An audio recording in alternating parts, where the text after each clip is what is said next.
அந்த தன்னலமற்ற அன்பான சர்வாதிகார ஆட்சி முறை அப்படின்னு சொல்லிட்டு அதை நியாயப்படுத்துறதுக்கு சில உதாரணங்கள்லாம் சொல்றாரு. இந்த சர்வாதிகார முறை அப்படிங்கிறது நியாயப்படுத்தக்கூடிய விஷயம் தானா? இல்ல அதான் இந்த சர்வாதிகாரம்ன்ற சொல்லே தவறான சொல்லு. அது இன்றைய சூழ்நிலையில பொருத்தமற்ற சொல்லு. அது ஒரு ஒரு அதாவது ஒரு அருவருக்கத்தக்க ஒரு சொல்லுதான் நான் பார்க்கிறேன். அது என்னுடைய தனிப்பட்ட கருத்து. அதிகாரம் என்பது யார் கையிலையும் எந்த அமைப்பிலையும் குவியவே கூடாது. அதிகாரம் பரவலாகத்தான் இருக்கணும். அந்த அதிகாரம் மக்கள்கிட்ட தான் இருக்கணும்.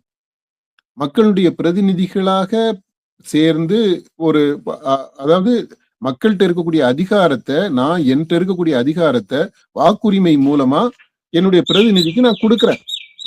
நான் கொடுக்குற அதிகாரம் தான். அந்த அதிகாரம் போய் ஒரு இடத்துல குவிஞ்சிருது அப்படின்னா அது எனக்கு எதிராக மாறும். நீங்க சொல்றீங்க இப்போ அதிகாரத்தை அவர் சொல்லியிருக்கிற சில உதாரணங்களை விடுங்க. இப்போ இந்த மாதிரி ஹிட்லரை எப்படி கொண்டு போய் சேர்ப்பீங்க? ஒரு முசோலினி எங்க போய் சேர்ப்பீங்க? அவங்க எல்லாமே சர்வாதிகாரிகள் தானே. இப்போ ட்ரம்ப்பை எங்கேயா போய் சேர்ப்பீங்க நீங்க? ட்ரம்ப், நெதன்யாகு இவங்க எல்லாம் எங்க போய் சேர்ப்பீங்க நீங்க? எந்த கேட்டகரியில நீங்க நிறுத்துவீங்க? அதிகார குவியல் அது ரொம்ப, அதாவது கத்தி மேல நடக்கிறது மாதிரி இங்கிட்டும் வரலாம் இங்கிட்டும் வரலாம், நல்லதும் நடக்கலாம். ஆனா பெரும்பாலான சமயங்கள் கெட்டதுதான் நடக்கும். இன்னைக்கு இருக்கக்கூடிய சூழ்நிலையில கெட்டது மட்டுமே தான் நடக்கும். அதனால இந்த சர்வாதிகாரம் என்ற சொல்லாட்சியவே நீக்கிடணும். அன்பான தன்னலமற்ற மக்கள் அரசு, மக்களை வழி நடத்தக்கூடிய தலைவன், தொண்டு தலைமை, அதாவது சர்வன்ட் லீடர்ஷிப், அதுதான் இன்னைக்கு தேவை. ஆட்சி அதிகாரம், அதாவது கண்ட்ரோல் பண்ணி அடக்குமுறை, ஒடுக்குமுறை, அந்த எல்லாமே ஒரு ராணுவ கட்டுப்பாடு. அந்த லாங்குவேஜே சரியானது இல்லை. அது நீங்க சப்ரஸ் பண்ணி தான் வைக்கலாம், ஒடுக்கி அடக்கி வைக்கலாம். கொஞ்சம் கொஞ்சம் தேவைப்படுது, மிரட்டல் தேவைப்படுது. சில விஷயங்களை பொறுத்த மட்டும் இல்ல, மக்கள் கத்துக்க வேண்டியது இருக்குது, திருந்த வேண்டியது இருக்குது. அப்பப்போ சொல்லணும். சில விஷயங்களை நீங்க இன்சிஸ்ட் பண்ணணும். அதற்குரிய தண்டனைகளையும் கொடுக்க வேண்டி இருக்கணும். சில விஷயங்களை பொறுத்த மட்டும் இல்ல, தண்டனை கடுமையாக்கப்படணும். ஆனா இதுக்காக நீங்க இந்த இராணுவ கட்டுப்பாடுன்ற வச்சுக்கிட்டு எப்ப பார்த்தாலும் இந்த ஒடுக்குமுறை, அடக்குமுறை, அந்த லாங்குவேஜ், அந்த மொழி, அதுவே மக்களை ரொம்ப அந்நியப்படுத்திடும். அது மக்களுடைய ஆட்சியாகவே இருக்காது. அதுல அன்பே இருக்காது. தன்னலமற்று ஒரு தலைவர் இருக்கலாம், ஆனா அதுல அன்பு நிச்சயமாக இருக்காது. அதனால இந்த சர்வாதிகாரம் என்பது இன்றைய சூழ்நிலைக்கு அவசியமற்றது. அது தேவையில்லை. சர்வாதிகாரம் இல்லாமலே ஒரு நல்ல ஆட்சியை நம்ம கொடுக்க முடியும். சீமான் இந்த டாக்குமெண்ட் மூலமா என்விசேஜ் பண்ணி இருக்கிறார் பாத்தீங்களா, ஒரு புதிய தமிழகம். அந்த புதிய தமிழகத்தை உருவாக்குறதுக்கு சர்வாதிகாரம் தேவையில்லை. அவர் பேசுறப்ப கூட சொல்லியிருந்தாரு, ராணுவ கட்டுப்பாடோட இருக்கும், அதாவது பெண்கள் பாதுகாப்புக்காக அந்த விஷயத்த சொல்லியிருந்தாரு. நைட்ல கூட ஒரு பெண் தங்கச்சி ரோட்ல நடந்து போலாம், அந்த அளவுக்கு ராணுவ கட்டுப்பாடோட பெண்களுக்கு பாதுகாப்பு கொடுத்து என்னுடைய ஆட்சி இருக்கும் அப்படிங்கறது சொல்லியிருந்தாரு. அந்த வார்த்தையுமே அவர் பயன்படுத்தினாரு.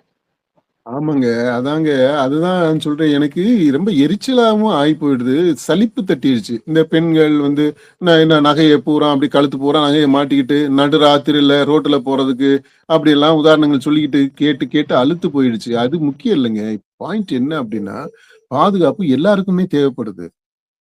ஒன்று, நாட்டினுடைய ஒரு அரசினுடைய செயல் கடமையில முக்கியமானது நாட்டில் உள்ள எல்லா குடிமக்களுக்கும் பாதுகாப்பு.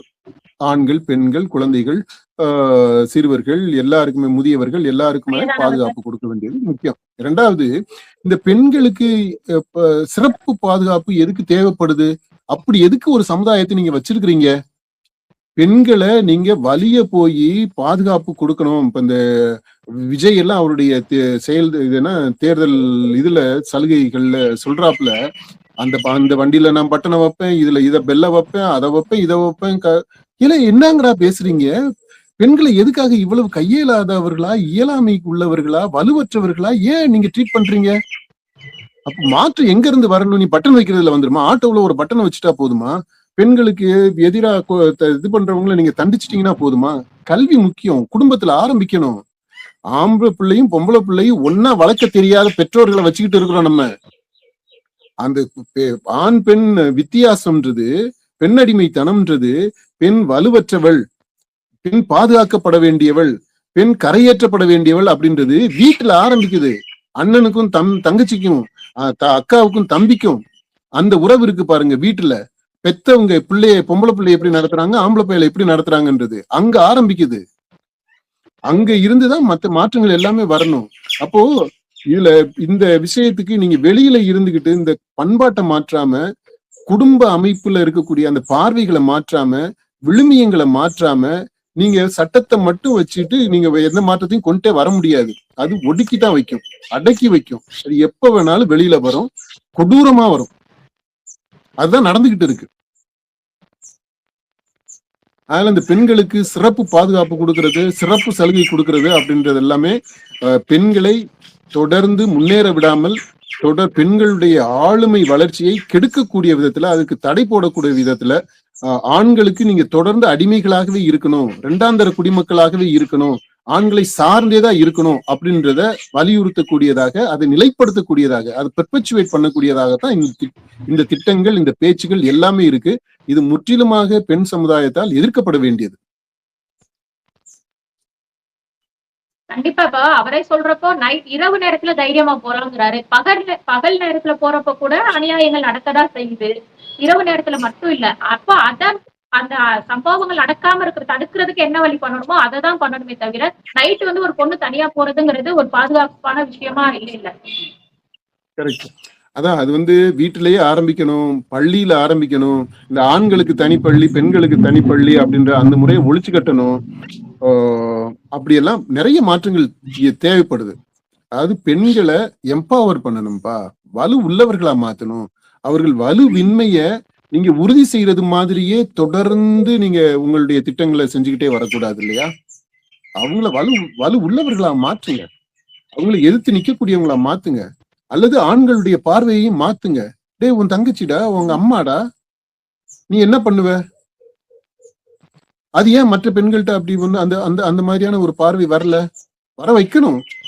அது வந்து நீங்க அடிச்சு திருத்தி அப்படியெல்லாம் பண்ண முடியாது. அது வீட்டுல வரணும், பிறந்ததுல இருந்து வரணும், பள்ளியில வரணும். இந்த ஆசிரியர்கள் அவங்க கத்து கொடுக்கணும். அவங்க எப்படி நடக்கிறாங்கன்றத பார்த்து பிள்ளைங்க கத்துக்கணும். அதனால இது வந்து it is a process, it is not just one activity. அதாவது சட்டத்தின் மூலம் செய்யக்கூடிய விஷயம் இல்ல இது. அடுத்து ஒரு முக்கியமான திட்டம் என்ன அப்படின்னா, நீர் மேலாண்மை பத்தி ரொம்ப விரிவாவே வந்து போட்டிருக்கிறாங்க. அதுல முதல்ல வந்து சொன்ன விஷயம் என்னன்னா, குடிநீர் வந்து விற்பனைக்கு தடை, விற்கப்படாது அப்படிங்கிற ஒரு விஷயத்த சொல்லியிருக்கிறாரு. இந்த விஷயம் வந்து சாத்தியமானது தானா? அதாவது குடிநீர் எல்லாருக்கும் இலவசமாக சுத்தமான குடிநீர் கொடுக்கறது, விலை இல்லாமல் சுத்தமாக குடிநீர் கொடுப்பது, வீட்டிலேயே வந்து கொடுக்கறது அப்படின்றது ஒரு நல்ல திட்டம். இப்ப ஏற்கனவே அதை அரசு, பாஜக அரசு எல்லாம் அதான் சொல்லிட்டு இருக்கிறாங்க. இந்த ஜல்ஜீவன் மூலமா நாங்க வீட்டிலேயே தண்ணியை கொடுக்குறோம், வீட்டிலேயே கேஸ் எல்லாம் கொடுக்கறதுக்கு இப்ப எல்லாமே நடந்துகிட்டு இருக்கு போல. அதனால இந்த சுத்திகரிக்கப்பட்ட சுத்தமான நல்ல குடி தண்ணீர், அதை அப்படியே குடிக்கலாம், டேப்ல இருந்து குடிச்சு அப்படியே குடிக்கலாம் அப்படின்றது மாதிரியான தண்ணீர் கொடுக்கறதுன்றது வந்து சாத்தியமாகக்கூடியதுதான், நல்ல விஷயம்தான். ஆனா தண்ணி விக்கிறத தடை பண்ணுவேன் அப்படின்றது இருக்குது இல்லையா, அங்க பிரச்சனை வரும். ஏன்னா தண்ணி விக்கிறதுன்றது உள்நாட்டுல சில பேர் மக்கள் விக்கிறாங்க, நம்ம ஆளுங்க கொஞ்சம் பேர் விக்கிறாங்க பாட்டில்ல தண்ணி அடைச்சு. அப்போ இன்டர்நேஷனல் லெவல்ல பெரிய பெரிய அந்த நிறுவனங்கள், பன்னாட்டு நிறுவனங்கள், மல்டிநேஷனல் கம்பெனிஸ், கார்பரேட்ஸ் அவங்க உள்ள வந்திருக்கிறாங்க. அவங்க இன்னும் என்னென்னவோ விக்கிறாங்க. இது எல்லாத்தையுமே எப்படி நீங்க தடை செய்ய முடியும்? அது வந்து ஒரு பாலிசி மூலமா மாநில அரசு செய்யக்கூடிய விஷயம் இல்லைன்னு நான் நினைக்கிறேன். மத்திய அரசு சம்பந்தப்பட்டது, அல்லது மத்திய அரசு மாநில அரசும் சேர்ந்து எடுக்க வேண்டிய முடிவுகள். அது அவ்வளவு எளிதாக நடக்கக்கூடியது இல்லை. ஆனா தண்ணி கொடுக்கறது விஷயம் நடக்கலாம், அது சாத்தியம்தான். அதே மாதிரி இப்ப இந்த வெளிநாட்டு நிறுவனங்களான பெப்சி, கோக்கு, அந்த குளிர்பான நிறுவனங்களுக்கு எல்லாம் வந்து தண்ணி எடுக்கிறதுக்கு தடை விதிப்போம், அந்த நிறுவனங்களுக்கு எல்லாம் அனுமதி கொடுக்க மாட்டோம் அப்படின்ற மாதிரி விஷயம் சொல்லியிருக்காரு. அதே மாதிரி கார் கம்பெனிகளுக்கும் அனுமதி, ஏன்னா அவங்க அதிக நீரை வந்து பயன்படுத்துறாங்க அப்படிங்கறதுனால அவங்களுக்கும் தடை விதிப்போம் அப்படிங்கிறாரு. இது வந்து முறையா அனுமதி வாங்கிட்டு தானே அவங்க வந்திருக்கிறாங்க. அப்போ இந்த அனுமதி மறுக்கப்படுதுங்கிறப்போ அவங்களால தொழிற்சாலைகள் நடத்த முடியுமா? அதான் இப்ப இந்த மாதிரி இந்த தொழில் இது அந்த பாலிசியை பொறுத்த மட்டும் இன்னும் கொஞ்சம் ஆழமா சிந்திக்க வேண்டிய தேவை இருக்குதுன்னு நினைக்கிறேன். இந்த டாக்குமெண்ட்ல சொல்லி இருக்கிறது ஒரு டிராஃப்ட் அளவுல எடுத்துக்கிறோம். ஒரு பகுதியை எம்பசைஸ் பண்ணியிருக்கிறாங்க, இன்னொரு பக்கத்தை கண்டுக்காம விட்டுருக்காங்க.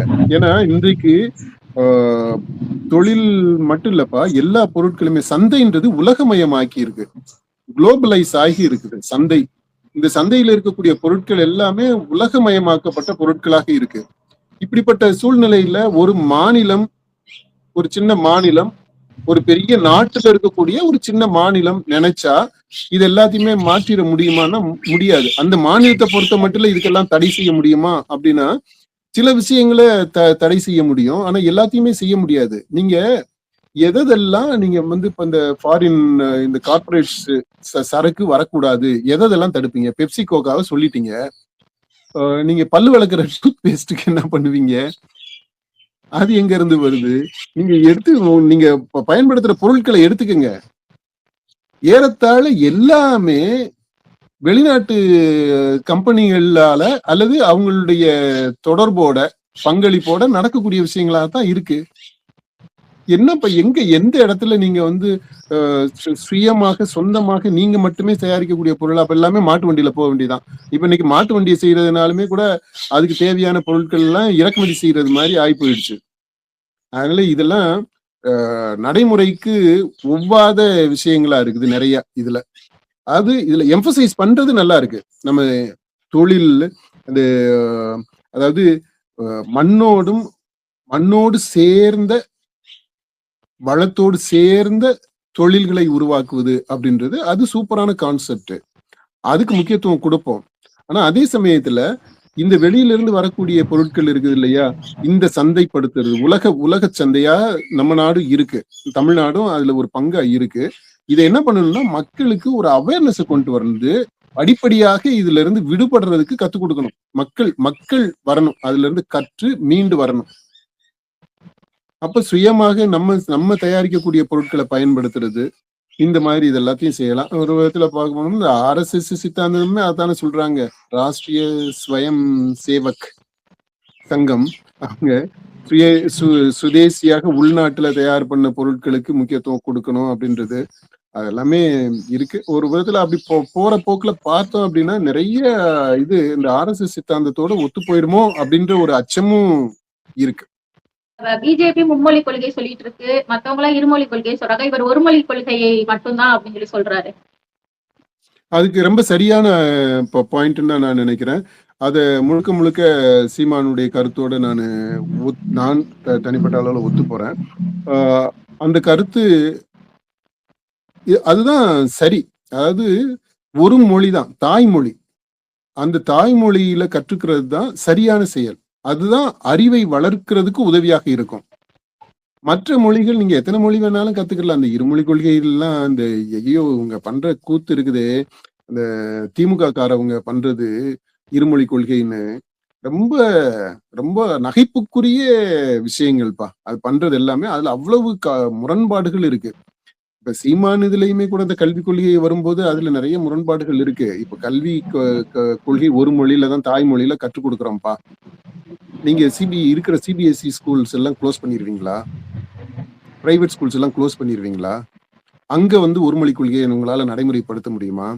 அப்ப என்ன ஆகும்னா, NEP இருக்கு, நியூ எஜுகேஷன் பாலிசின்னு இருக்கு, மத்திய அரசு கொண்டு வந்திருக்கிற ஒரு திட்டம் இருக்கு, அதை நடைமுறைப்படுத்திட்டு இருக்கிறாங்க. இப்போ நீங்க அந்த நியூ எஜுகேஷனல் பாலிசியோட இணக்கமாக தான் உங்களுடைய கொள்கை போக வேண்டி இருக்கும். மாநிலத்தினுடைய கல்விக் கொள்கை அதுல இருந்து மாறி போறீங்க அப்படின்னா மத்திய அரசு என்ன சொல்லுதோ அதுதான் நிற்கும். இந்த மாதிரி நிறைய விஷயங்கள்ல அந்த என்டாங்கிள்மெண்ட் வந்துருது. அந்த அது என்ன ஒரு சிக்கல் வந்துருது மாநில அரசுக்கும் மத்திய அரசுக்கும் இடையில. இந்த கல்வியில இப்ப இந்த இதுலயே எடுத்துக்கல, இவர் சொன்னது ஒரு மொழி கொள்கை சூப்பரான ஐடியா, நான் முழுக்க வரவேற்கிறேன். அதை எங்க நடைமுறைப்படுத்துவீங்க? எப்படி நடைமுறைப்படுத்துவீங்க? அரசு பள்ளியில நடைமுறைப்படுத்துவீங்க? அரசு பள்ளிகள்ல நடைமுறைப்படுத்துவாங்க. அரசு பள்ளியில இருக்கிற இளிச்சவாயன் நாங்க மட்டும் தமிழ்ல படிப்போம், உங்க பிள்ளைங்க பூராமே இதுல வேற இதுல CBSE ஸ்கூல்ல போய் படிக்கும். சிபிஎஸ்இ ஸ்கூல்ஸ், அப்புறம் என்னென்னமோ இன்டர்நேஷனல் போர்டு அது இதுன்ட்டு எல்லாமே இருக்கு. அந்த அந்த ஸ்கூல்ஸ் எல்லாம் நீங்க தமிழ்நாட்டுல நடக்க விடுவீங்களா, விட மாட்டீங்களா? அதுக்கு அனுமதி இருக்குமா, இருக்காதா? அனுமதி மறுக்கிறதுக்கான உரிமை இந்த அரசுக்கு இருக்கா, தமிழ்நாடு அரசுக்கு இருக்கா? அவங்க கோர்ட்டுக்கு போவாங்க, கோர்ட்டுக்கு போய் மத்திய ஸ்டே அரசு வாங்கலாம். அனுமதி வாங்கிட்டு தானே நடத்துறாங்க. அதான்ப்பா. ஆமா, அப்படி இருக்கும்போது அப்போ திரும்பவும் அந்த ஏற்றத்தாழ்வு வந்துருது. அரசு பள்ளியில படிக்கக்கூடிய பிள்ளை தமிழ்ல படிக்கும். மற்ற பள்ளிகள்ல படிக்கக்கூடிய பிள்ளைகள் வந்து வசதியான வீட்டு பிள்ளைகள் வந்து இன்னொன்னு படிக்கும். அப்ப திரும்பவும் இப்ப இருக்கக்கூடிய அதே ஏற்றத்தாழ்வு தானே இருக்க போகுது திரும்பவும். நீங்க வசதிகளை அதிகமாக்கலாம். அரசு பள்ளியில வசதிகளை நீங்க அதிகமாக்கலாம். நல்ல புதுசா கட்டடங்களை கட்டலாம். ஸ்மார்ட் கிளாஸ் ரூம்ஸ் இன்னும் அதிகப்படுத்தலாம். எல்லாமே செய்ய முடியும். அப்படி இருந்தாலும் அரசு பள்ளியில படிக்கிற பிள்ளை அரசு பள்ளியில படிக்கிறோம். வசதியான வீட்டு பிள்ளை, அதாவது உங்க வீட்டு பிள்ளைக, பெரிய இடத்து பிள்ளைக போறாம சிபிஎஸ்இ ஸ்கூல்ல படிக்கும். எங்க வீட்டு பிள்ளை தமிழ் மட்டும் படிக்கும். கடைசி வரைக்குமே தமிழ் மட்டும் தான் படிக்கும். ஏன்னா வெளிநாட்டுக்கு நாங்க போக போறது இல்லை. அதனால இப்ப இங்கிலீஷ் கத்துக்கணும்ன்ற அவசியம் இருக்காது. அதனால நாங்க அப்படியே தமிழ் மட்டும், அந்த காலத்துல எப்படி இருந்தாங்களோ மக்கள் அதே மாதிரி நாங்களும் இருப்போம்.